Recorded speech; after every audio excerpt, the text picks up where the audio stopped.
Okay, welcome to the I Will Come to Fight podcast. I like it. With Jack Beynon, a mutual friend. Beynon. Every time, let's try that again. Everyone does it. I used to keep do it rolling. Until the fight. It's good. Yeah, keep it rolling. Okay. Welcome to the I Will Come to Fight podcast with Jack Beynon. A mutual friend of ours apparently calls him T800. The T800. The T800. You're making me look like an amateur, but let's go. This is second episode. He's asked me not to let him introduce himself. So, Jack Beynon from Coventry. Too shy. He's too shy. Training at Lions for 5 or 6 years now. On and off. On and off. Same. He's 24 years old. Young. He has a Sanshao hybrid fight record of 1-0. Which is the knockout in the first round. That's a sick fight, by the way. If you guys want to watch that, I'll link that down below in the YouTube comments. I had a very bad haircut in that, so ignore the hairstyle. I never knew you had a long haircut. It was a top knot, and then my missus braided it all back, and then it just came. I was like, it's too tight. And then I was like, just don't do it as tight. And then, it came out straight away. So I looked like I had a mullet for the whole fight. Oh, I thought it was cool. I liked it. I take it. Turn that up. Jiu-jitsu record 6-1. Pretty good record. Yeah, I don't fuck about. No. Is that Nogi and Gi? That was Nogi. Nogi. Oh, cool. Yeah. That's really cool. Mm-hmm. Blue belt under James the Lionheart Dixon. Oh yeah. Who actually put the belt on you? Was it James? James. Yeah, James. yeah. That's cool. Yeah. Amateur record in MMA of 0-1.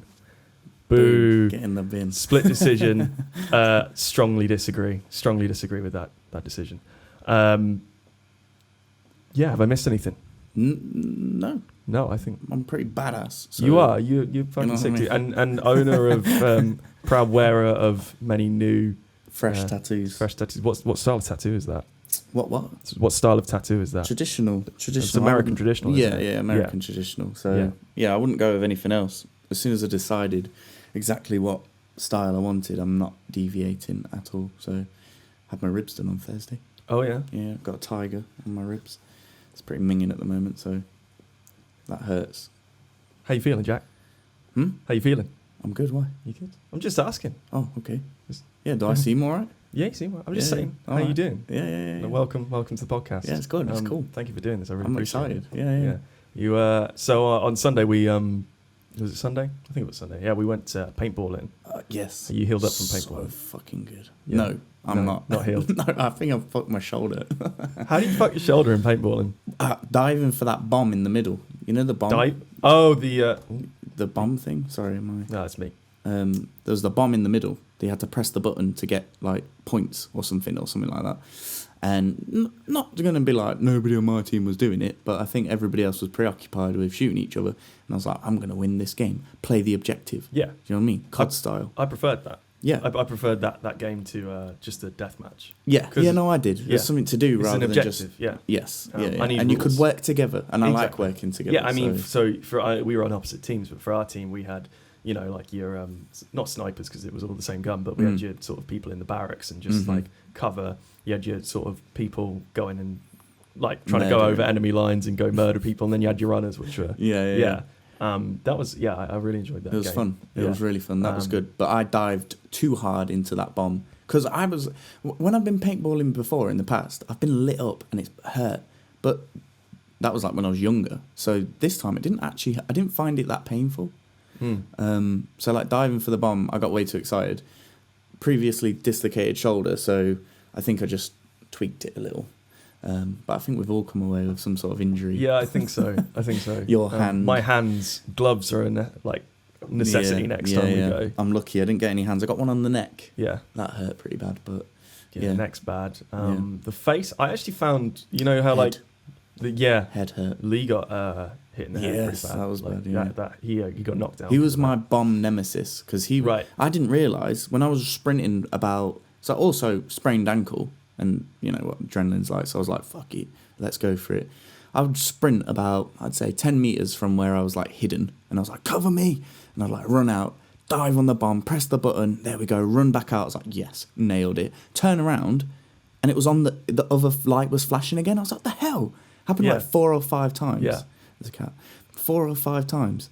And after, Lee was hidden behind the container right next to the bomb, and he was just, as soon as I pressed it, he'd just pop out and press it. But I was like sprinting back because I was getting peppered by paintballs. So it was a fun time though. It was really good. We had some good teamwork. Me, Migaron and James sprinting at people like madmen. Just. I'm gonna go deal with that. What's that? The cat. We'll edit that. Yeah. That's the famous cat. This podcast has a cat. Oh, is this? Should get it on the table at the start.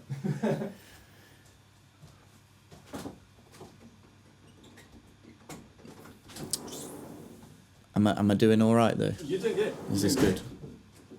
That's all right. Hello. Seem a bit skinny. Was this a young one? No, he's like. It looks really small. Yeah, he's the runt of the Aww. He got a lot bigger. He got a lot bigger than he was. Come on. I'm not very good with cats, really. You're not good with cats. No, I don't know why. Come on, no, come on. Motherfucker. That's why. They don't do what you want. It's like, I'm out again, bitch. Come here. This is bullshit. Number one bullshit. Smash you. Smash. They're clever, though. Cats are clever. But that's why they're not obedient, right? They're like, I'm cleverer than you. Do you know what I mean? That is true, though, isn't it? Yeah. Whereas dog's like, okay, where we going, Dad? Whereas the yeah. cat's like, fuck you, you dumb piece of meat. Yeah, there's the old thing of dogs worship their owners. Yes. And owners worship their cats. Yeah. For sure. Anyway, yeah. So let's sort of dive into your history, sports-wise. Oh, okay. It's deep. Yeah, that is deep. Pretty much an athlete. You are. if I could design an athlete. Oh, you like go with me. WWE create a character. Oh, I like it. Yeah. Yeah. You're the default.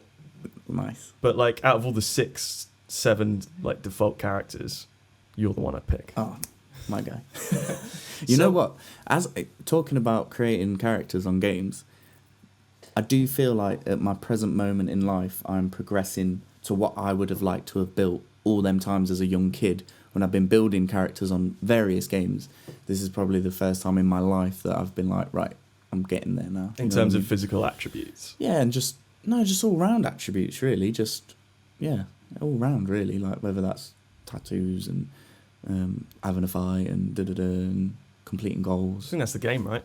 That's what you got to do. Yeah, I mean, we're very privileged in the sense that we get to do that, but choose what you want to do and go and do it. As Conor McGregor once famously said. That's really cool. Yeah, it's really cool that you say that. Yeah, man. but I started swimming. Yeah, that was where I started. I don't really know why they just kept. I think my parents just didn't like me that much, and they're just like, "Go on, off you go, swimming," and I just kept going to swimming. How old were you? Yes, years old. I was young. Like just as soon as I learnt to swim, I just kept going. So literally, once I got my like 10 meters up to 100 meters, I think probably someone was like, "Oh, just keep swimming," but in the club. And then I swam in the club. So I swam for Lutterworth, Enderby, Leicester. Yeah, it was full on. It was like every night, 2 mornings. It was intense for like a kid. On schedule. Yeah, and then when I moved schools, I had a mate that I moved to Leicester, and I had a mate, and he was into Leicester Tigers, and I was like, what is this weird? Actually, no, my dad tried to make me play rugby at one point, right? And I was like kicking and screaming. I didn't want to go in because I wasn't wearing the right clothes. I thought I wasn't wearing the right clothes. Saw everybody else running out of rugby tops on. I was like, I'm not getting out of the car. I don't look right. I was like freaking out. I remember it really well. Don't know why. Really, really weird memory. But then, so I went to school in Leicester and started playing rugby. And then I just was like, swimming's boring. Because all you do is like swim up and down 3,600 meters a night. And it was just like, I couldn't think of anything worse by the end of like swimming. As good as it was for me physically, I think it gave me like a good aerobic base to the point where, not even an aerobic base, because obviously you can lose your like capacity pretty quick, but like my ability just to keep going and going, like even when I'm tired, just keep going. Just gave you that mentality. Yeah, because you just be doing length all night. It felt like, but yeah, then I started playing rugby. Played for Leicester Vipers, played for Leamington, played for Harbury, played for my school. My school was intense with the rugby. We were big on rugby. I played rugby in South Africa with them. We went on tour in South Africa. That was amazing. But I never fully achieved what I wanted to achieve in rugby. So one of the interesting things, I watched an interview with you. I think it was the Golden Ticket Fight Promotions interview. Mm-hmm. You said you, even when playing rugby, wanted to be the best that you could be. Mm-hmm. How, obviously you were a lot younger at the time. Mm-hmm. How do you think that manifested itself in terms of rugby? What were you doing that was different from everyone else? Or why did I want to be the best? Or No. I mean, I think everyone wants to be the best in what they do, or at least the best that they can be. Mm-hmm. But what was it that you were doing as an athlete at that age that, at least you thought at the time, separated you from the crowd? It has to be working. Like, I just, even then, like, it's always, if somebody was like, well, like, I'd like to think somebody was like, what's Jack's like main strength? I would say like my ability just to work. And like, I was never like physically stronger than anybody in rugby. I was never faster. I was never a better tackler. I was never better running with the ball. Nothing like that. But I think just the ability to go, right, this is the job that I've got to do. I'm going to do it to my best ability, no matter what. So I just keep going and going. So like, because I wasn't the best with the ball or tackling at a certain point, I like to think I got better as I got older. I just outwork everyone. Just be like, right, I'm going to that ruck, and then I'm sprinting to that ruck. Rucks are like where the ball breaks down, and guys like wrestle each other on top. I just outwork people to there. So I remember one coach told me that when I came on, I was able to change the game, because a lot of kids would want the ball, whereas my objective, because I wasn't that good with the ball, my objective went to capture the ball every time. So I'd go around working for the ball. So that would allow the players that were good with the ball to shine through a bit more, I guess. I think I grew up in a rugby family. I played rugby for probably 10 to 12 years on and off. And did you ever play at the adult level? No, Colts. Finished at Colts. Yeah. Even at Colts, I think that level of strategy, especially for some of the teams that you've listed that you played for, is necessary. You're talking about knowing what you're good at and knowing what your role is on the pitch, and going and doing that role. Yeah.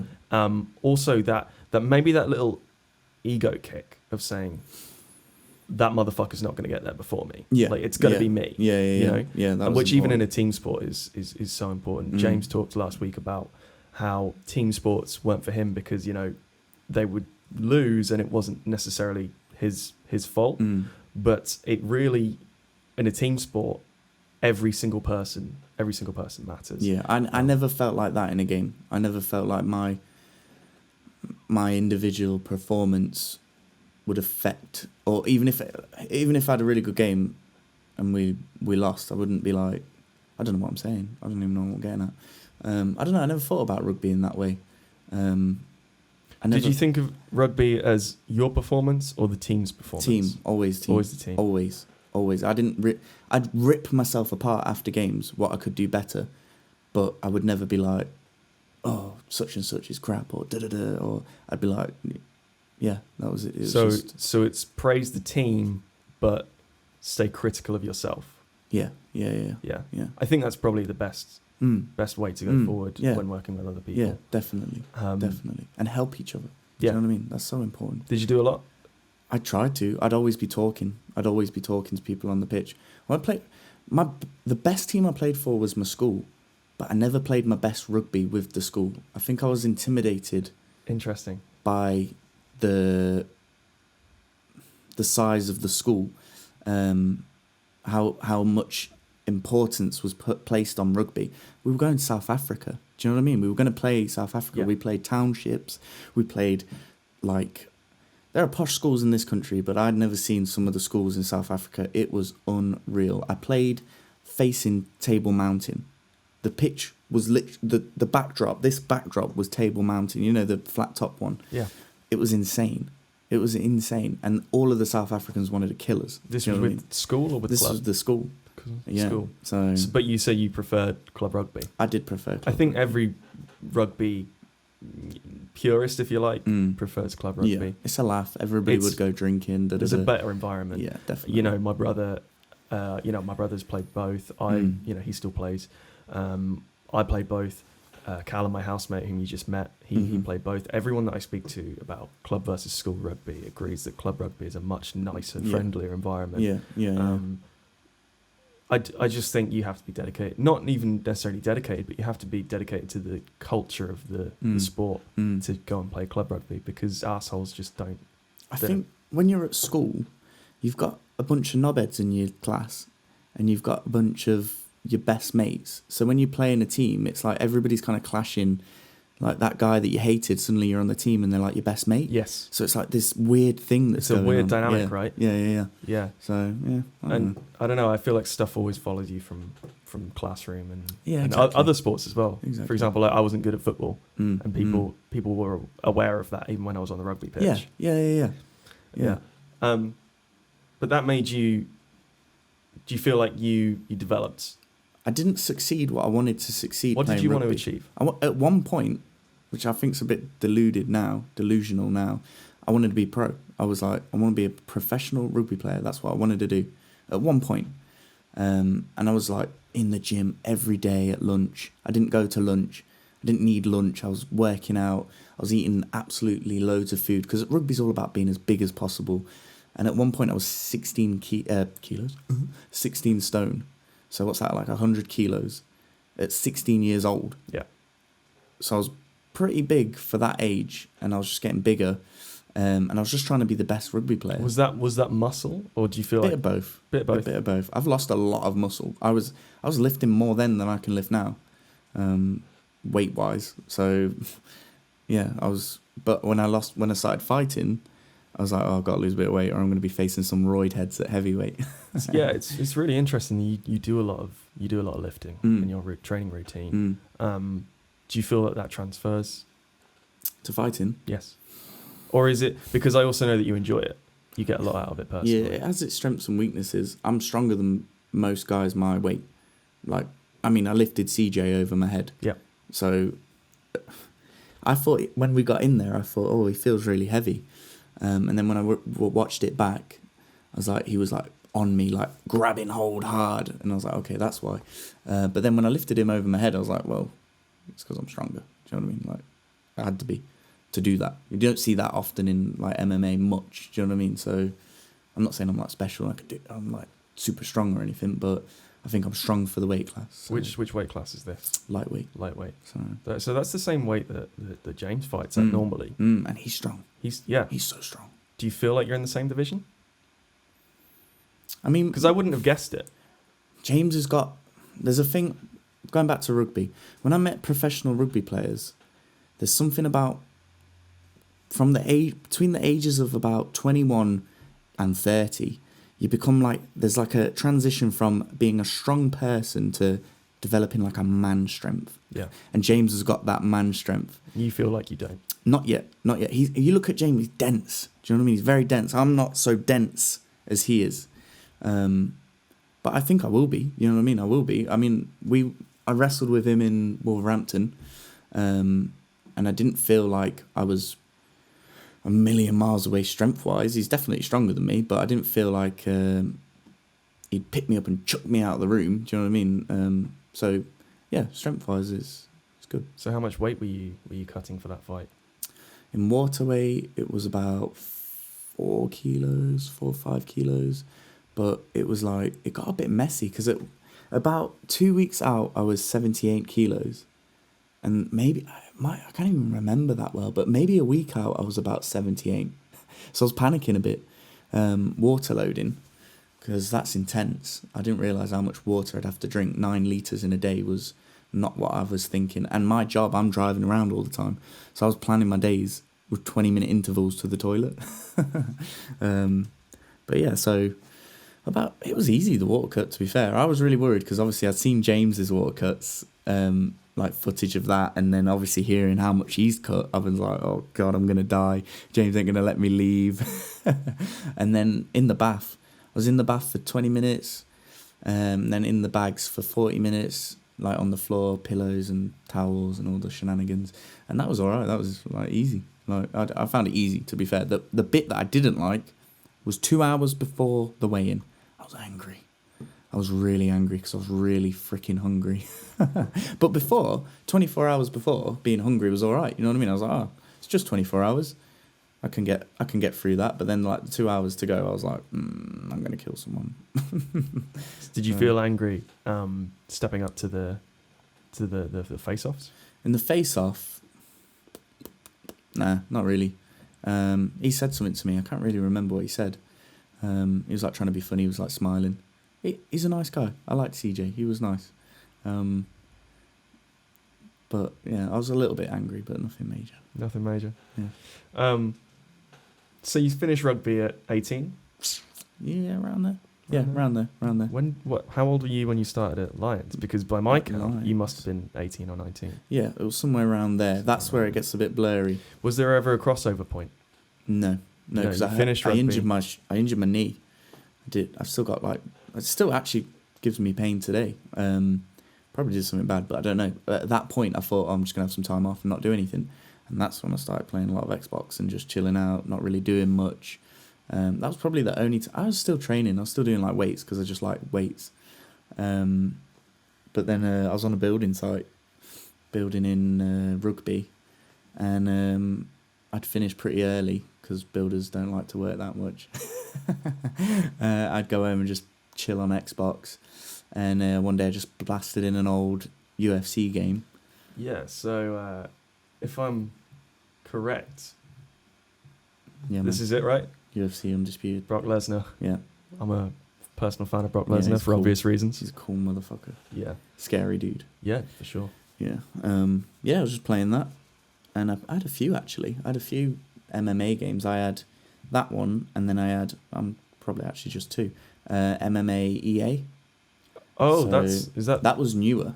Okay. And I think I got that, and then I like flicked over to this as I was playing that. Is it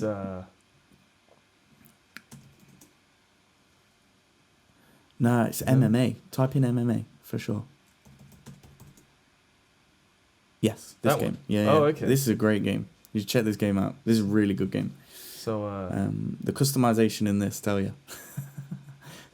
Good, huh? Yeah, it's really good. It's got like Strike Force in it, and like it's not Pride, but it's like Pride, and it's got a lot of the old fighters. You know what I mean? Like Nick Diaz is on there. Yeah. Fedor's in it. Bobby Lashley's on there. Bobby Lashley. Lashley's on there. He fought in a few organisations, but he was with Dan Lambert at American Top Team. Yeah. He fought in Bellator, I believe, once or twice. Did he? Yeah, He was the reigning defending TNA heavyweight champion at the same time as fighting in Bellator.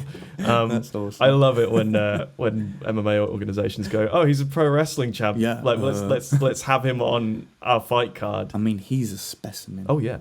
I'd almost say more than Brock. Well, they've been setting, although Brock's a free agent at the minute, the WWE have been setting up Lashley and Brock for a long time. That would be good. Like, no, but this is in a wrestling match. Yeah, that would be good. But basically, if you see what they did with Velasquez when Velasquez switched over to pro wrestling, and they made it like what they call a worked shoot. Right. So it's still obviously scripted, it's fake, but it looks like an MMA fight. Bit more meat on the bone. Yeah, and actually, I kind of like that. There are organisations, GCW, Bloodsport. You know Josh Barnett. Mm-hmm. So Josh Barnett is a pro wrestler as well. Oh, okay. He actually trains pro wrestlers now. Including people like Shayna Baszler, who used to be in the Four Horsewomen of the UFC. Right. And Josh Barnett runs Bloodsport, which is a brand of a wrestling company called GCW. Mm-hmm. And basically their whole thing is worked shoots. So it's all MMA/wrestling guys. So like wrestlers who train MMA. It's a bit more intense. And it looks like a jiu-jitsu roll with strikes, or it looks like an MMA fight. That's cool. And it's really interesting to watch. I like the sound of that. See, I'd be down for that. WWE's too Hollywood for me, to be honest. See, this is what I love about pro wrestling is there is so much variety in it. Yeah. That even in like Ring of Honor, for example, it's not as Hollywood. There are the characters, but it's not as Hollywood. But it's not a worked shoot. There's still your rolling about and flips and shit like that. But there's a lot of holds. There's a lot of just intricate like changing positions. Yeah. It's cool. Yeah, no, it's super interesting. I'll send you a link to the GCW Bloodsport. Yeah, it sounds quite fun. Yeah, no. So you were playing these MMA games, Mm-hmm. and what was the deciding factor? What? I was playing the campaign. I remember it really well because I was like, where I sat at the end of my bed, and there was a mirror in front of me, and I'm like playing, and every time I'd win, I'd like get proper excited, I'd be like, yeah, and I'd be like giving it some in the mirror, and I'd be like, yeah, oh okay, yeah, I'm shadowboxing if you're just listening. He's shadowboxing really well. Like he's got uppercuts for days. Oh yeah. I was like, I could do this. I could give this a go, and then I remember looking online. So actually, we could probably nail the exact date of when I started training because it was before Chad Mendes fight. Which fight? With McGregor. Because that was, I typed in MMA, and obviously he was the first thing that came up. So I started training just as, I think the Aldo fight just broke. Like that one just, what's the word? Fell through. Yeah, and then I started training. So we're looking 12th of July 2015. Yeah. There you go. You saw that fight. I just started at that point. I just started because I remember having my mates round to watch McGregor. What was his next fight? Oh, was it Aldo? Yeah, it was Aldo. I think it was Aldo. Yeah, it would have been that. I had all my mates round and we almost had a fight in my house because obviously I was Billy Big Bollocks thinking I was everybody does MMA this. fighter. Everyone does it, like because you do 1 week of jiu-jitsu and you're come at me, bro. I'm the man. Yeah. So, but yeah, that was some time around there. You started with jiu-jitsu. Yeah, back in the day at Lions Gym. Gi? Huh? Gi? Yeah, I did gi. Yeah. Who was coaching at the time? James. James. Blue belt? Purple belt. Yeah, the wall was still there in Lions. Yeah. Yeah, it was good. That was a really interesting setup for the gym at the time because obviously it was an MMA gym, but they had your cardio, they had your weights, everything, and it almost felt like it was like backroom sort of. It was very Fight Club. It was very Fight Club. I've had the hardest spars in my life in that room at that time, which was stupid because I wasn't even like fighting at all at that point, and I'm allowed to throw names down, aren't I? Yeah. Marius, you motherfucker. I remember.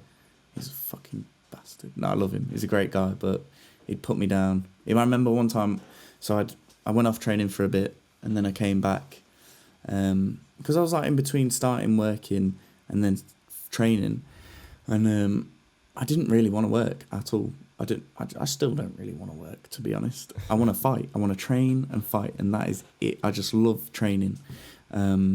So at that time, I was really adamant I didn't want to work. Now I'm a bit more like, okay, I want stuff. You see the benefits. Yeah. But I was like in and out of the gym because I was like, I need to work, and I was going back and forth. And at one point I came back and Marius was in there and he obviously eyeing me up like a prime piece of steak that he was going to eat. This is getting a bit weird. Where are you going with this, Jack? He just nailed me, put me down, body shot. And I remember this was actually probably one of the first times that I thought, this is probably the place to be. These are the right people to be around. James then came on and put it on Marius. You know what I mean? I knew at that point, I was like, okay, these are good people. Yeah. You know what I mean? I'm in safe hands. So yeah. I think that was actually after my first fight. And I had time off and then came back. So after I think this was after the kickboxing. What is it called? Yeah, Sanshao. Yeah, the hybrid fight. Yeah, hybrid fight. So did you started jiu-jitsu? Did you start Muay Thai? I know that you've gotten into boxing more recently, but I did. When I started doing mostly with James. To be honest, I didn't really do Sonny's classes. Right. He was funny with me, to be honest. Nice guy, but I don't know. Bit funny with me. There are Sonny, like I've never met Sonny, so I'm not gonna diss. There are definitely Sonny people and not Sonny people. He was a nice guy, but I think I don't know. He was just a bit strange. So sometimes he was a bit karate. He was a bit karate kid, and it was like, this is MMA, mate. Well, this is what he was there to teach Thai. Yeah, exactly. It wasn't Thai. It wasn't Thai. It was more like Dutch kickboxing meets karate. Right. That's what it was, and everyone had belts and shit. You know what I mean? It was like, oh, okay. Yeah. At one point, but then like Jimmy was there and Andre were there. like, I think they alternated a week, or they did at the time. Yeah. You know what? I think at one point, I might be going mad. I'm pretty sure at one point Jimmy had like Tuesday and Andre had Thursday. I'm pretty sure. I might be wrong, but I remember at one point it was very intense, and I thought I was going to die every weekend because the training was just crazy. I was doing like 3 hours a night, back-to-back sessions. I'd do the gi with James. Jimmy would come in. I'd do Jimmy's wrestling sessions, and then I'd do Jimmy's striking classes. Like, that's a lot in one night. You know what I mean? Yeah, I mean, I remember in my second year of uni, they were still running 3 sessions a night, back to back to back. And you could get in there for open mat beforehand. You could do that for an hour before. And then, you know, maybe you might get 20 minutes, half an hour of sparring afterwards. And if you'd also trained in the morning, because there were morning classes at the time, or you'd lifted weights, you could easily get 6 hours of training in just at Lions on a single day. And you could still do that, for sure, but the day isn't set up for you to do that. The day is set up for you to be there every day for 2 or 3 hours a day. I think what I learned this camp was being more... Me and James were talking about this. We were talking about somebody that did it. So, not to this extent. I wouldn't do it to this extent. But I think he was talking about GSP training with this guy. And the guy was really good. I can't remember who it was. James will have to tell me at some point. The guy would train 1 hour a day and say, I'd rather have 1 good hour than 3 okay hours of training. And that stuck with me for this one, because I was like adamant that I train every day, but then you just get injured, you pick up little, and then the next session's crap. So, yeah. I think, in summary, and I always go back to this, I mentioned it last week, the Danaher sort of idea is that he's never, you know, Danaher's a genius when it comes to training and stuff like that. Not about keeping a team together. Not about keeping a team together. Oh, shots fired.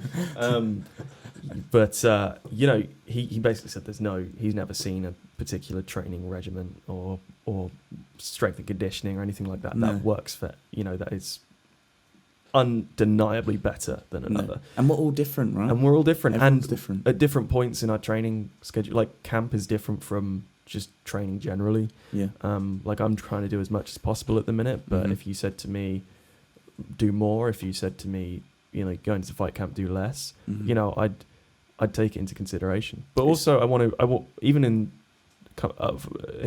preparation for a competition, you want to keep it so that you want to be there, right? Yeah. I listened to Bisping's book not long ago, and he said something that stuck with me. It takes a confident fighter to have a day off, which is hard. Do you know what I mean? That's I'm not a confident fighter yet. Do you know what I mean? Like, I remember being like, I need a day off. It's like, the back of your head's just like, you need to train, you're going to lose. It's that Jocko Willing voice just going, take tomorrow off. Like, not today, take tomorrow off. Yeah. But it's true, though. It takes confidence to have a day off. You know, you got to be confident in your abilities. But in the end of the day, it is what it is. You're going to go in there, you're going to train, and you're going to fight. You're going to go into... My boxing coach said something good to me right before the fight. Who's this? Sorry. Cleary, Edwin Cleary, Leamington. He said great bomb that's really stuck with me. You're going into I was a bit nervous. The last training session I had with him, I was a bit nervous. Don't know what it was. I think it was because it was the last training session. And I was just a bit on edge. And he must have known. He never tells you something, like, you know, from what I've experienced anyway. He's never told me, oh, you look nervous. He's kind of beating around the bush, but giving you a lesson in around saying it. So he was like, there's no point worrying about the fight because you're going to go and do it anyway. You're going to be in that cage, so there's no point worrying. But it wasn't... Normally when I've said something like that, it's been like, you can't do anything about it, don't worry. But this is, you're doing it anyway. Why worry? And I was like, that just clicked in my head. I was like, oh, yeah. Sometimes we hear things like that at the right time that we need to hear them. Exactly. And they just stick with us. Yeah. Exactly. I love that. That's probably going to stick with me. It's good. It's good. I liked it because it changed that. Because everyone says, you can't do anything about it. Don't worry. But this is my control. I'm going in that cage. So why worry? I'm going in. You know what I mean? If I worry about going in, it's going to make it worse. Do you feel in control right now? Right now? Well, I mean... No, I'm going to flip the table. I mean, generally with your training, but also walking into a fight. Yeah. Do you feel... Yeah, I did. I felt you know what? For this fight, I was just way too excited. I had some people say to me, "Oh, well, you were nervous, weren't you?" I was like, I wasn't nervous. I was so excited. I got in there, and there's screens as big as the wall, 3 of them behind me. It was like being in flipping Pride or something. You know what I mean? It was better for me, better than Pride. You know what I mean? Apart from like thousands of fans. It was awesome. And I'm coming out to one of my favourite songs. I'm running around the cage and all my mates are there. Everyone at Lions is there. And it was just insane. I was just like, this is the best thing that's ever happened, ever. A lot of Olympic athletes say, when you say, oh, are you nervous? They say, no, I'm excited. Is that something you knew about? No. No, you'd never heard that before? What, like to spin it as it's excitement energy rather than nervous energy? Or even that a lot of professional athletes think of it like that. Oh, I don't know. Have you ever heard that before? No. No? Yeah, maybe. Maybe that's good mentality then. Yeah, maybe. Yeah. Well, I was just super excited and I was just ready to go. I remember CJ getting in there. I wasn't going to say anything to him, and he's got in there, and I was like, I just want to fight in my head. I was like, let's go. And he like walked around, and I was like, no touch. You know, like touch gloves in the middle. I was like, no, we're not doing that. We're going to war. Did you speak to him afterwards though? Yeah, it was sound. Yeah, we've had a few conversations. He's a nice guy, to be fair. Yeah. You walked out to My Town by Frank Carter and the Rattlesnakes. Yeah. Feat. Joe Talbot. Yes, yeah. One of your favourite songs, yeah? Yeah, it's a great song. Big Frank Carter fan? Yeah, I love Frank Carter. But that one's only just come out, so I've only just been listening to it for like 3 weeks by the time that I was like, fuck it, I'm having this. You didn't put too much thought into it? Nah, no point, is there, really? It was good, bro. It was good. You know what I mean? I think you should stick with it. Yeah, I think I might. And if I ever like do really well at fighting... Am I getting the scoop? Huh? Am I getting the scoop? What do you mean? You were like, and... No, I'm saying if I ever do good at fighting, like if I ever go pro, and then maybe if at one point they're like, yo, Jack, get a band to play you out, I'd be like, this could be insane. Yeah. Do you know what I mean? So I think every fighter wants that. That's the dream. Yeah. I think, you know what I mean? Yeah, there's a few bands that I'd love to play me out. Yeah, it'd be insane. Yeah, there was a plan at one point for James's pro debut to have so Callum, whom you just met, he still does kind of play in a band with his brother, a band called Brass Hip Flask. James is a fan of those, and they were going to play a cover of one of my songs. Cool. Like for his pro debut, because they're Coventry boys, right? Yeah. That'd have been cool. Yeah, that ended up falling through just because like logistics of it, and also it's only his pro debut. Like for him, it's a big deal. Yeah. For us, it's a big deal, but in reality, it's like he's just another fighter on the card. Yeah. Obviously now. Yeah. Because of how many tickets he sells, he might have a bit more... Making waves. Exactly. Making waves. I honestly haven't seen somebody dominate... Like... It was perfect. I'm not a MMA casual, do you know what I mean? Yeah. So... You know what you're talking about. I've watched a lot of fights, you know what I mean? I've watched UFC... I've watched all UFCs, you know what I mean? Like, I've watched... I've had my fight pass, you know what I mean? I've been up at 2 a.m. just watching fights. I don't think I've seen somebody dominate in a professional fight like how James dominated. No. That night. It wasn't even like a lucky one punch knockout. It was like, no, he just led that fight. Guy. He killed him. It was insane. It was so good. It was power. It was scary, but you know what? It made me more excited because I was like, I know what I've got to do. I know what I've got to do next time. Yeah. I think the 4 of you collectively inspired a lot of people at the gym. Yeah, I've heard a lot of people say that's really cool. It's humbling. It's awesome to hear. Do you think about sort of representing the gym and also encourage like how your activity at the gym affects other people a lot? Yeah, more so now than ever. Like, yeah, before. In a good way or a bad way? In a good way. You know what I mean? It's just exciting. It's exciting. Like, we're going Sunday. You going? Yes. It's going to be great. It's going to be good going to an interclub. So I'm not doing anything at it, but I'm just going to support, you know what I mean? Going to help out. I was very tempted. There was a space left. You could still go. Well, I'm really injured, so it'd be a really bad idea, but I really want to. I really want to throw down with somebody just for a giggle. Do you, I don't know, what's the end game, MMA-wise then? To be honest, I just want to fight as much as I can and train as often as I can. Like, I just like training. So if I can just, like some guys are like chippies or like bricklayers, and that's what they do every day. They'll wake up and go and do. I just want to wake up and go to train. Do you know what I mean? Just that's it, really. I don't really mind what level. I'm not that bothered. I just like training and fighting. So. Would you like to make a career out of it if you can? Yeah, definitely. But I'm not. No pressure. Like, it's just, it is what it is. It will happen if it will happen. I'm just going to enjoy it. As soon as I don't enjoy it, that's another good one. My dad gave me this one. He says, as soon as you don't enjoy something, stop. Do you know what I mean? Like, why do it if you're not enjoying it? I agree. So, lockdown had a big effect on me, because I've known I've been able to work hard, like I was saying, and grit my teeth. And then lockdown, stuff happened, and it was like, right, let's do it. Let's not mess about anymore. Let's go for it. Like the tattoos. It's like I've been umming and ahhing about bloody tattoos since I was, what age are you allowed them? 17?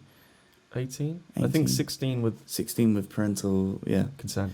I was like, yeah, I'll get a tattoo for years. And I'm 24 now, and I've only just started getting them. So, but it took that to get to here. Do you know what I mean? So without all of that stuff, I wouldn't be who I'm going to be now. And what was it about lockdown? A lot of stuff happened in my family. And then my nan passed away. But it wasn't so much... That sounds bad. It wasn't that she passed away that affected me.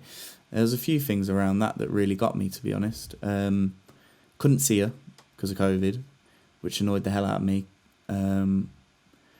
And I tell you, day before she passed away, I tried calling her, and she was calling everybody else, and she tried calling me, and I called her about 4 or 5 times and didn't get through. And the next day, the first thing I was going to do was call her, and my dad walked in and said, "Oh, your nan's died," and I was like, "Oh, bugger." So I just went out the house and just ran. I just kept running, and I didn't run very far because it turns out crying while running don't go. Difficult, right? It's very hard. You're not breathing while you cry. So yeah, that was heavy. That was tough. That also ingrained in me that you got to keep going. You can't stop. Just because I called twice, I shouldn't have stopped. Should have kept going. But it will be what it will be. I had nothing to say to her. It would have just been nice. Do you know what I mean? I think a lot of people have stories like that. Yeah. You know. Yeah. Like, life isn't perfect like that, though. Exactly. We all have things that go on, and they all happen for a reason. So, yeah, it is what it is. So. Back to the jiu-jitsu. Got you blue belt. Blue belt. Mm-hmm. American Falls. What do you think about that? What do I think about blue belt? Yeah, it's nice. What does it mean to you? It's cushy. Cushy. You know what? It took a lot of freaking hard work to get that blue belt. It was freaking hard. Because of my inconsistencies at times, I'm sure James wasn't too pleased with me on the odd occasion. That was probably the main driving factor that I didn't have it. And you know what? He taught me a lesson. Be consistent, Jack. We know you can work hard and get it. Do you know what I mean? So it took that lesson to be learnt to get it, and I'm grateful for that. But yeah, I don't know. I love it. It's great. I think one of the coolest things about you getting your blue belt was, and I know it pissed you off at the time, but you didn't get it when Braulio was here. You didn't get it at the seminar, which is traditionally where... Yeah, I'm not going to lie, that stung. That was like a big kick in the bollocks, but it is what it is. I'm not blaming anyone. I'm blaming myself. Do you know what I mean? For not working hard enough at certain points. I think I'm not, myself included, I'm not disrespecting anyone who gets a belt when the seminar comes around, because at the end of the day, they're not getting the belt because there's a seminar. They're getting a belt because they've earned it, and the seminar is a nice time to get it. Yeah. But the fact that you didn't get it then and got it, a month or two later? Yeah. I think it was a month later. A month later. Do you know, I think, so to me, that tells me that you definitely earned it. Yeah, I think I earned it. You know what I mean? Yeah. Definitely. I mean, I've rolled with you, for sure. Yeah. I wasn't very nice then, to be honest. I was angry that I didn't get it. So I was on a manhunt. Maybe that could have been the thing. It could have been the thing that... You know what? I'm too nice sometimes in training. And you roll like a jiu-jitsu player. Yeah, and I'm not. I mean, no, but I've got a thick head, and I'm more of a brawly type of person, so I think I need to tap into that more when it comes to my jiu-jitsu, to be honest. it was funny rolling with Alicia for basically the entirety of lockdown or whenever she could due to injuries. You know, being in the gym, rolling hard with her, and then going back to rolling with people like yourself. And I remember I had one particular roll with you. I'll tell this story very briefly. And you were just flow rolling. You were just chilling, like nothing too hard. There's a time and a place, isn't it? There is a time and a place, absolutely. And it's weird because most MMA guys, they just fucking they just. And I'm not even going to say they don't get jiu-jitsu. I think a lot of jiu-jitsu players don't get hard rolling sometimes. But you roll with an MMA guy, and they just want to fucking kill. Yeah. And you didn't do that. I've been that person as well, but I'm sure. Oh, I don't doubt that you can. Yeah. But it was weird rolling with you, and I was, you know, not having rolled with anyone except Alicia for a long time, and you go back to it, and you're like, oh, this is what jiu-jitsu feels like. Yeah, this is nice. Yeah. And then I got drunk that night and texted you like, thank you so much for the lovely roll. And you saw Alicia at training at Ronan the next day, and we're just like, yeah, what was that about? No, it's when do you feel is the appropriate time for hard rolling? I always go on what the other person's giving, which I think sometimes isn't. I don't know if that's the right way. It's not very. I'm not very. I don't know if I come across selfish, but I try not to be.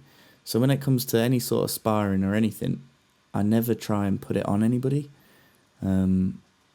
I'll go at their pace. I'll always match somebody else. If somebody wants to take it up a bit, I'll take it up a bit. If they're not, then I'll happily cruise. Because I don't want to be a dick. Do you know what I mean? I don't want to be that guy. It's like you see some guys rolling with women, and it's like, what are you doing? Do you know what I mean? They're in like full mount and they're like pressing their chest. It's like, or they're just being idiots. It's like nobody's learning anything. When you're fighting somebody, you're not learning. I always like to think of things in like whether it's sparring as well, like striking, sparring. Drilling is making a blade, sparring, sharpening it. Do you know what I mean? So I'm not learning anything when I'm sparring. I'm just getting more proficient at what I can do already. So when you're rolling with somebody that's, I don't know, not very good, it's good to practice what you know on them, but also you've got to give them some range. You know what I mean? They've got to develop as well. You've got to develop together and grow together. So there's no point blasting them and just being like, yeah, I'm better than you, you know what I mean? Putting it on them or vice versa in any situation. I've rolled with guys that have just killed me. I remember when I came back to the gym once, I used to spar with somebody in boxing, and we used to do both classes. I'm not going to name the name, he probably knows. We'd do boxing together, and then we'd do jiu-jitsu. I'd beat him in boxing, he'd beat me in jiu-jitsu. I know who you're talking about. And then at one point, I think I had enough of him, and I beat him in boxing. Like, I put it on him. And then I had it might have been a year off training, maybe a bit less, I don't know. And I came back, and this person had leveled up big time in their jiu-jitsu. And I was tapped every, I'm not even kidding, 10 seconds. I was tapped every 10 seconds. It was horrible. It was really nasty, but it was needed. I had a similar experience. Yeah. So, you know, I didn't learn anything. But I'm sure he had fun doing it. But it's give and take, isn't it, in jiu-jitsu? You can't be a dickhead.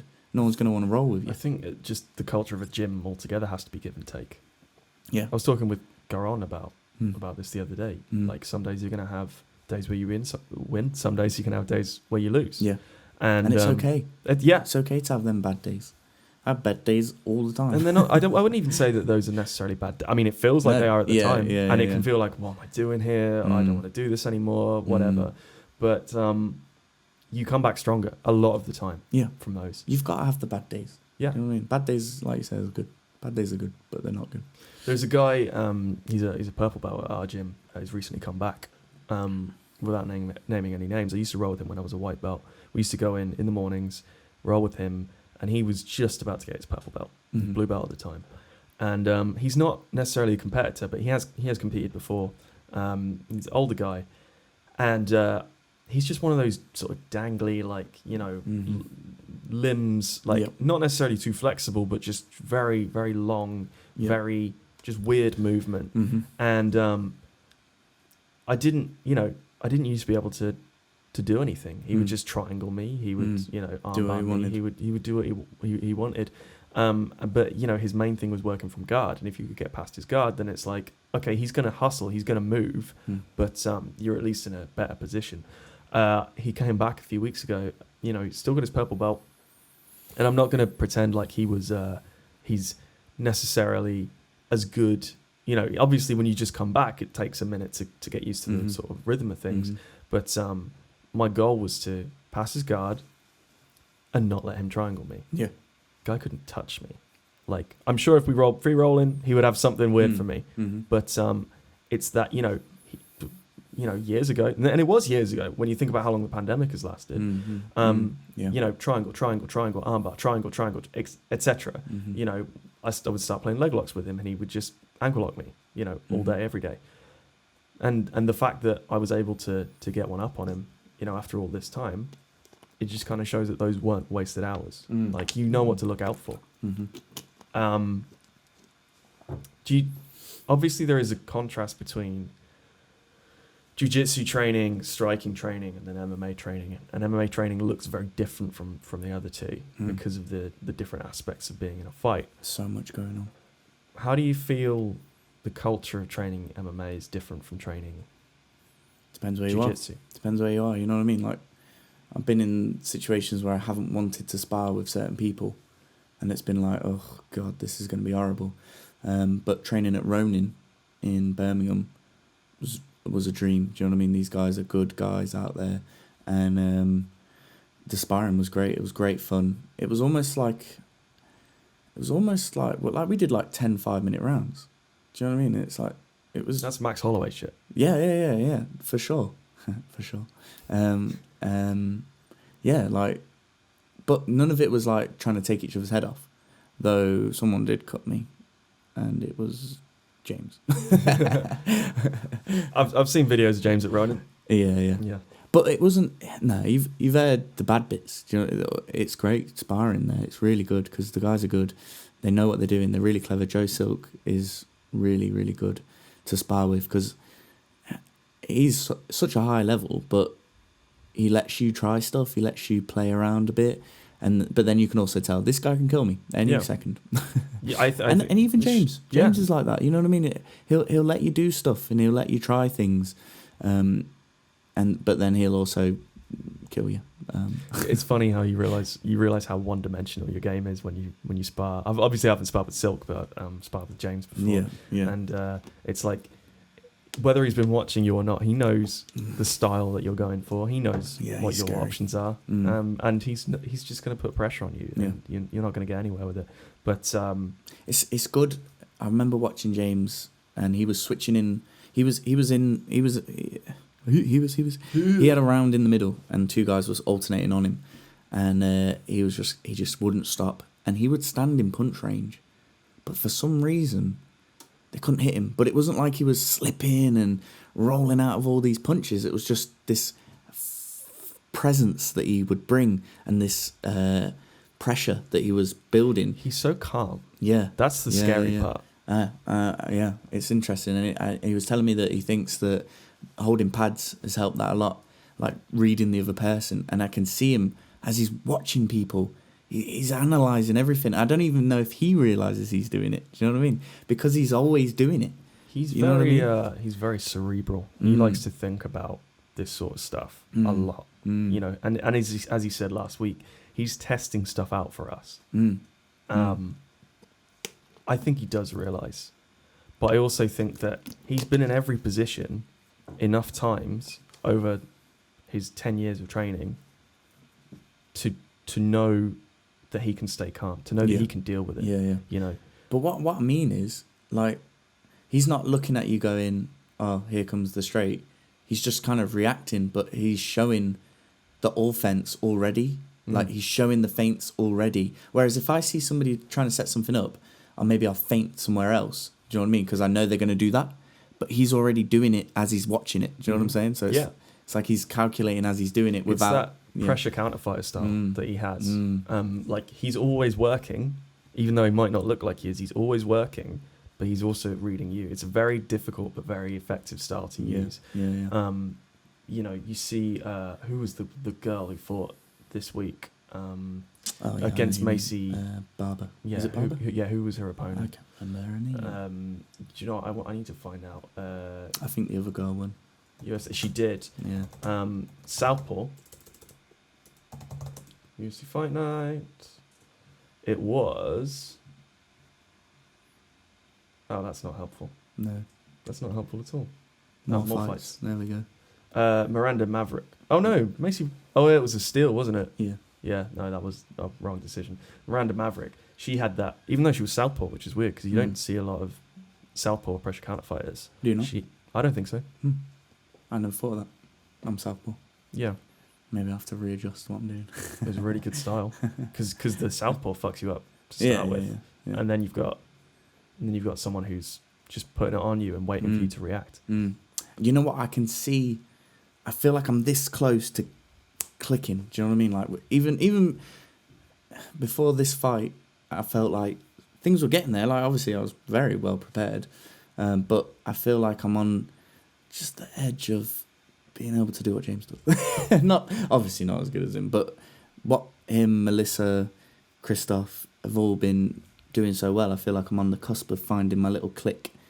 You know what I mean? Like, it's going to click into gear in a sec. At the moment, it's kind of bouncing in and out. It, like, every now and then it'll be in.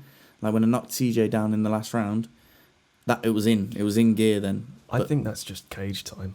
Honestly, I think that's experience. Right. Yeah. Because I've seen you spar, you know, in everything, and you look confident. And I'm not saying you didn't look confident in the cage. You looked very, very confident in the cage. But in terms of taking that and putting it in a high pressure situation against someone that you've never fought before, that's you literally, I know people talk about playing their own game. You have to work out how it is that you're going to set traps so that you can play your own game. And it is that it's you have to know what the moves are that you need to do to get them to react the way that you need them to react to set those shots up, right? I was rushing in my fight. I was too excited. I was literally too excited. I was rushing in trying to get my left hand to land, because the punch before I drop him was the laziest punch I've ever seen. I throw my straight and I'm like, oh, it didn't land, and then I pull it back really slow, and then I'm like, right, now throw it properly. So yeah. You're southpaw. Are you left-handed? When obviously this is going back a long time, but I remember consciously sort of not deciding, but just choosing orthodox as my primary stance. Although, you know, Melissa's tested it. While my technical skills aren't as good in southpaw, especially against another southpaw, my power transfers very well to southpaw, and I'm left-handed. But I think out of ease, because it's easier to pad if you're an orthodox fighter. It's easier to pad an orthodox fighter. I think I chose to do everything in orthodox and practice in southpaw. Do you remember the decision? Obviously, not having any fighting experience, day one going in and no. Always wanted to be southpaw and stayed true to my lefty ways. But also, I banged up my left knee pretty bad in rugby, so I was like, this is good that it's going to be back. That was always on my mind, because I've always worried. I remember doing jiu-jitsu at the start. I couldn't even put my knee down on the mat. Oh, so you wrestle in southpaw as well? No, I wrestle all over the place. I don't know what I wrestle, because traditionally I really struggle doing blast doubles in drilling. Okay. Or I can do a blast double like straight up, but I'll have to go, what am I doing? Okay, I'm doing it. But if I'm like blast double, boom, I can do it straight away without thinking. But I can't. I couldn't tell you which way I stand. So you're pretty confident wrestling wise in both, in any position. Yeah. How confident are you in orthodox as a striker? Yeah, pretty confident. Fair. Yeah, because I dislocated my shoulder just before last Christmas. So dislocated my shoulder, my right shoulder. So I started doing a lot of kicking the mic. I started doing a lot of orthodox from then, and then going to Cleary's. He's got a really good system where you do everything in the other stance. So Dre was teaching this the other day. I think I did it good automatically, like because I wanted to be able to work in both. Yeah. It is handy. Like, I switched a lot in the fight. I wanted to land the big right leg kick, which I did. I probably should have played around a bit more with the striking, but like I said, I was too excited and I wanted to land my left straight overhand, whatever, my funky weird one. Because it's not quite, I don't know what it is. It's not an overhand, but it's not a straight. It kind of like arches. It's like a bit almost a euro.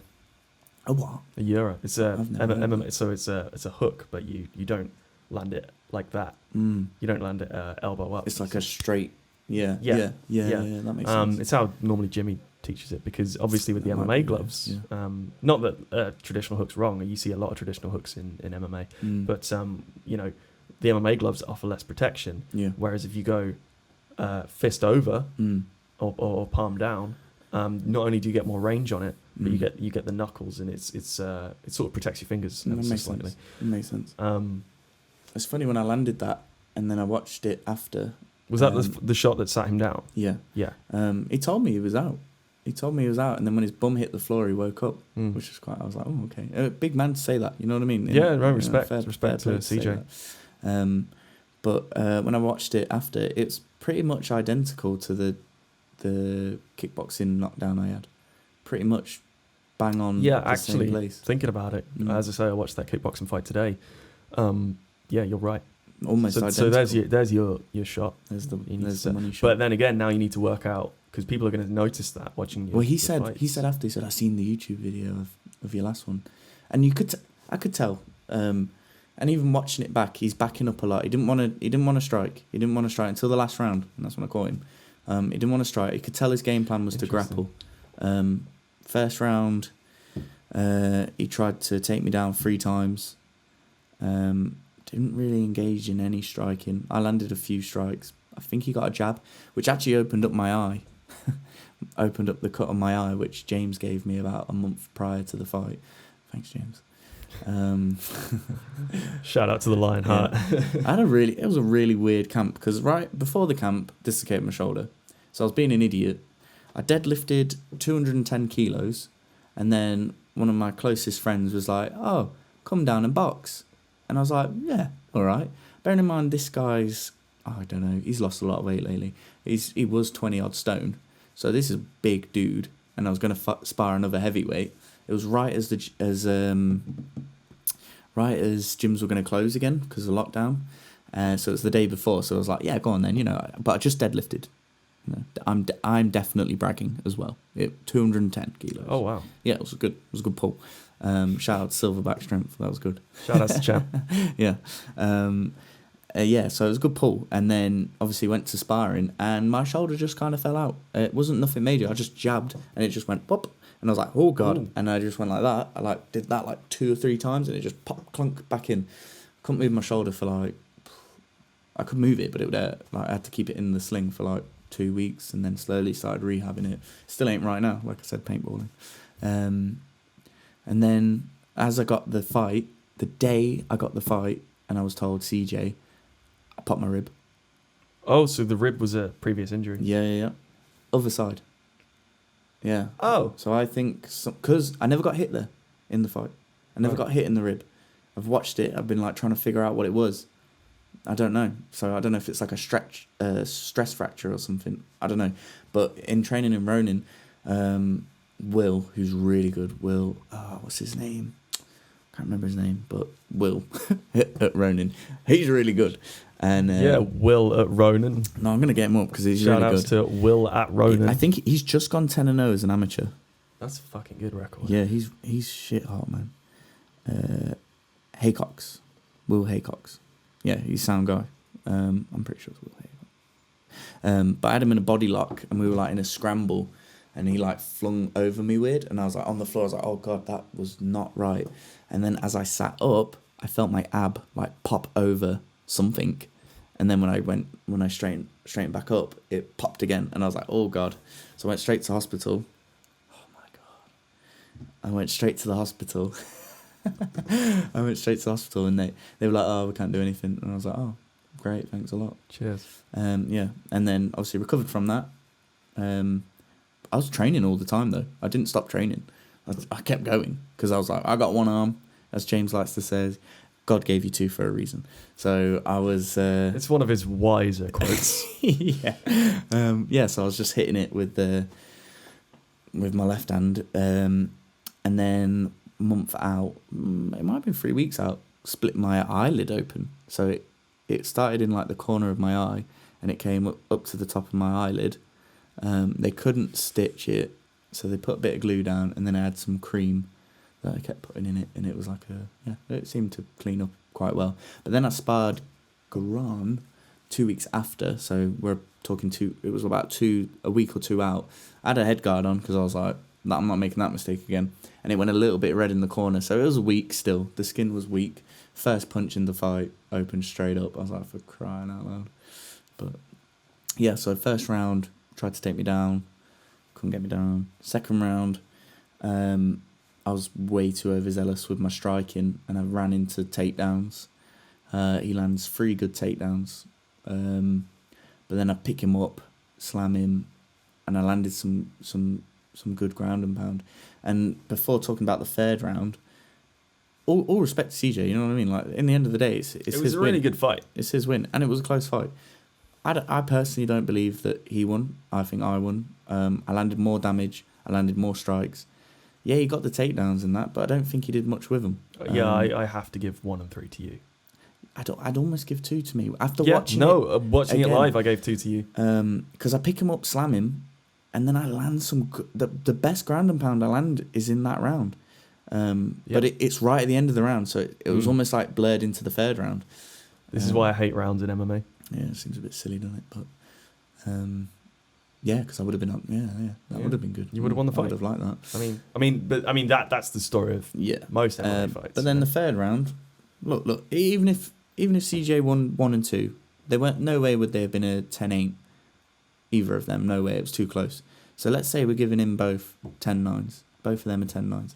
Last round's 10-8. It has to be to me. Has to be. I drop him, and on top of him, I dominated him for that round. That's a draw at the least. Yeah, I think so. So I don't know what they were watching, but no one spoke to me after. They were all nice to me before, but none of the fight promoters or that said anything to me. Didn't say well done, nothing. Not that I'm that bothered, but it was just like, oh, all right, guys, whatever. I mean, if they're not interested, there are plenty of other promoters out there, you know. Yeah, I mean, exactly. not so, you know. Shout outs to Golden Ticket for putting that. It was a great event. It was I'm really a big good. fan of their shows. Look, it was the best and worst night of my life. Do you know what I mean? Yeah. I went to the hospital. I lost my fight, but I had a great fight, and I got to see my friends absolutely kill it, and I got to see everybody support me and support the team. It was amazing. I've never felt closer to people. Even rugby. You know, you played rugby. You know, it's close. You know what I mean? It's a tight knit family. Yeah. I ain't felt nothing tighter than this. You know what I mean? It was good, strong. No. It's why I took the time to really appreciate hanging out with everyone this past weekend for Melissa's birthday. It's family, you know. Sure. that word is thrown around quite a lot, you know, in groups of people. But you know, you and I have both been here at least 5 years. It really feels like that a lot of the time. Yeah. Everyone knows everyone, and I'm so excited for them. I'm almost more excited for them. Do you know what? Especially this year, coming back, especially after those 4 fights, the kids' academy, the women's fighters, and now the guys, myself included, who may have taken a bit of a step back from competition. Everyone wants it. Everyone wants it. Yeah, it's good. Everyone's hungry. I'm excited to see what everyone's gonna. I'm so excited to see. James is unreal. Melissa's killing it. She's got great coaches at Lions as well. You've got Amric has started coaching. You've got Garan is coaching. You've got, you know, Dean's back. Dre's back. Mucken, great coach, great pad man. You like, it's such a great squad. Who are your other coaches at the minute? Where else do you train? So, just Leamington and Ronin, Edwin Cleary, It's really good out there. They've got some really good fighters, boxing purely. It's good. But I haven't been there on the nights, but I just go for the one-on-ones with Edwin. That's good. And then up to Ronin. I'd like to go to Hardy Warled. That's what I'd like to do. That looks fun. That looks really good. Looks like there's some really good guys there. And they were in my dressing room. Dressing room? Yeah, it's a dressing room, innit? Backstage. Locker room. They were in there. They were funny. They were really funny. So I think I could get along with them guys. That'd be cool. But yeah, it's all good. You when are you back full time? Hopefully next week. Next week? I don't think so. But you keep saying that. Yeah. Next week, man. Next well, week. I was hoping this week, but I've been a bit busy with work, so... That's fair. And then the shoulder's playing up. But I'm pretty sure the shoulder's going to be all right. It's just a bit stiff, and then the ankle's still a bit stiff. But everything's manageable. I did jiu-jitsu last week, and it was okay. I just didn't roll, like, full on. So I'm just going to slowly start increasing the intensity of training. No days off? No days off, never. You didn't do a single day off last year? Mm-mm. No. That stemmed from my nan and that, you know what I mean? And shit going on with the family and friends. Just kept going, man. I made a new friend during lockdown, and we used to go running. We'd run like every day. It was ridiculous. Like at one point, I think we did like 50 miles in a week, which is like, what are we doing? Like marathon training or something? See, what's interesting to me is you know, there's a funny quote on the video that Russell posted. I think it's the title of the video is "I am inevitable." Obviously, that came off the cuff of whatever else you were saying. We were talking about Marvel and Thanos. And yeah. It's a Thanos quote. There are a lot of good quotes from that video. You talk about not being, you know, if you don't train, like you go a bit mad. I can definitely appreciate that. Yeah, definitely. But at the same time, one of the other quotes that came out of that was, "I know I've got it in me to be good at something." You are one of the most confident, humble people that I know. I like that. That's what I'm going for. That's good. I'm happy to hear that. But also, I've seen you in environments, you know, where you don't seem so confident. Examples? For example, I'm happy to edit this out. I tutored you in maths last year. Yes. Yeah. And you were very, very good at it. Yeah. You worked very hard at it. But you didn't seem confident at all. No, I hate maths. Well, no, that's fair. But I was starting to enjoy it though. I really was. Yeah. I don't know. Is it a struggle for you to balance, like being humble and being confident? You know what? It's just an act. It's just an act. You just got to act it. You know what I mean? Like, I'm not that confident. I'm more, like I was saying with the sparring, I won't go in there gunning for somebody like I'm the man, confidence-wise. I'll have to be like, obey your levels. Okay, now I'll go. You know what I mean? So I've got to be comfortable to be confident, which sounds really daft. Because I guess that's part of being confident, isn't it? In an uncomfortable situation, you can still be confident. Yeah, I don't know. Maybe edit that bit out. But it is an act in a way, because obviously it's me, it's who I am. But sometimes I'm at a situation where it's social, and I'll be like, don't say anything. It's like, just say it. You know what I mean? And you're like, okay, this. And everyone's like laughing, or, you know, it's like, okay, I could say it. There are any moments where it's the opposite, where it's like, you don't say it, and then you say it, and it just doesn't go down well. Yeah, like exactly. That sort of social anxiety sort of thing. It's but then again, you're a very sociable person. It's balance. You're a man of opposites. Yeah, I'm sociable. I'm a social unsociable. I can be social when I want to be. Clip that. Yeah. Yeah, no, it's how I am. Like, one of my mates knows that I don't like going out. I don't really like people that much, just because some people are annoying. Do you know what I mean? Like, I like people I like. Yeah. If I don't like you, you know about it. I don't think you would have seen me around somebody I don't like, because I like everyone at the gym. It's very obvious. Or if I've met somebody for the first time, I've been told that. I can be very off until I know them. I've been told that about myself. Yeah, definitely. I think it's like a defense mechanism to like I've got to know these aren't threatening or they're not going to be an absolute dick. You know, like when you're younger, you say something like, it is a good one, this is actual true. I used to do press-ups when I was like a little chubby kid. I'd do press-ups before bed, and I had a fat mate. And my mate was like, oh, you look like you've lost weight. And I says, yeah, I have. Been doing press-ups every night. You know what I mean? I've been doing 20 press-ups every night. I'm the man. And he says, oh, nice, man. Yeah, that's good. And this twat walks up and goes, oh, you've still got man boobs though, don't you? So I think being like that as younger has made me be older, be like, don't say stuff until you know a bit what more they're thoughtful. Like. Yeah. I think everyone gets like that to an extent. But so that was just one that sticks in my mind. Kurt Brindley, I'll put it on you now. Come on. He bullied me at school, so I'll put it on him. Come on. Not that he'll hear this. No, for sure. No. Oh, you never know. People could go back when you're a famous fighter. Maybe. I did have this guy at school. He won't hear this. His name was Pavan. And he bullied me at school. And not like majorly. He wasn't like a big-time bully, but he wasn't very nice. And I keep trying to add him on Facebook now because, you know what I mean? Like, I'm the man years, now. You know what I mean? I'm like, come on. Talk to me now. Talk to me now. Where you at? Where you at? Yeah. Come on, Pavan. That's my next fight. Let's do it. So, October 13th at the Tesco car park. He doesn't even know it yet. So where can people find you nice on social?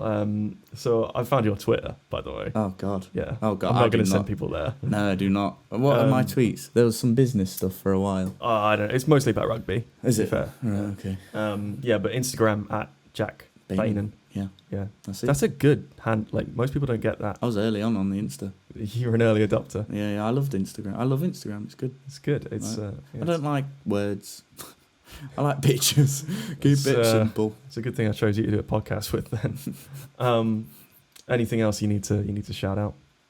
Any projects that you're working on, or any coaches, or any fights you got coming up? I want to go to EMMA. Yeah, that's what I want to do in October. EMMA, you heard it here. At the Arnold Classic show.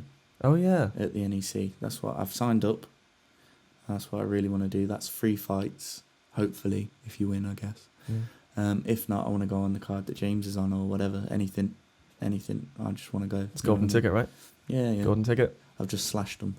No, I haven't. But you weren't very nice to me. They won't hear this, will they? I wouldn't think about it. Clip it. Busy night, wasn't it? Clip it and put sad music on. Jack felt upset. Yeah, busy night. Jack, you are one of my absolute favourite people to talk to. Oh. I've had a blast recording this. I wish I could say this. No, I'm joking. I would just like to leave you with this. Your post today on Instagram, do you know which number post that was? No. It was number 69. Oh, nice. Jack, thank you so much for coming on. I really appreciate it. Thank you. Look forward to having you on again. It's cool, man. All right. Cheers.